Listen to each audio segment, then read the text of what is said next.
is a compound that I recommend to most of my patients. I do some stratifying based on their comorbidities and different risk factors to find the right strength and if they might need a prescription prophylaxis. But most of my patients end up with quercetin and zinc. And those are really interesting compounds. The quercetin is an over-the-counter, it's a quinone. It's related to hydroxychloroquine. It's a flavonoid, and you find it in red wine, onions, but I don't want my patients to drink enough red wine or eat enough onions to get the amount they need, so we use supplements. And it's really an interesting compound for the immune system. It does two different things.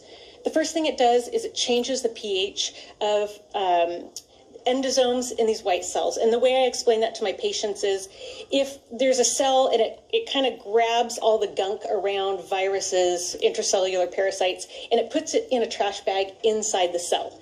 And then it's supposed to dispose of it. So the first thing that compound does is it increases or it changes the pH so that the virus will literally fall apart within that little trash bag.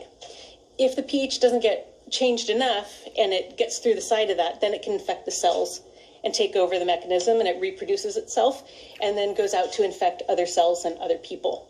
So the first part is trying to prevent it from really even getting a hold of the cells in the first place and taking over and reproducing itself. The second thing it does is it's called a zinc ionophore, which is a zinc lever.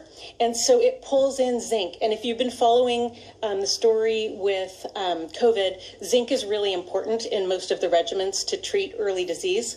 So the quercetin pulls the zinc into the cells. And we don't get a lot of zinc in our cells without something to pull it in. And what happens there is when the virus wants to reproduce itself, it needs an enzyme, and that enzyme is inhibited by zinc.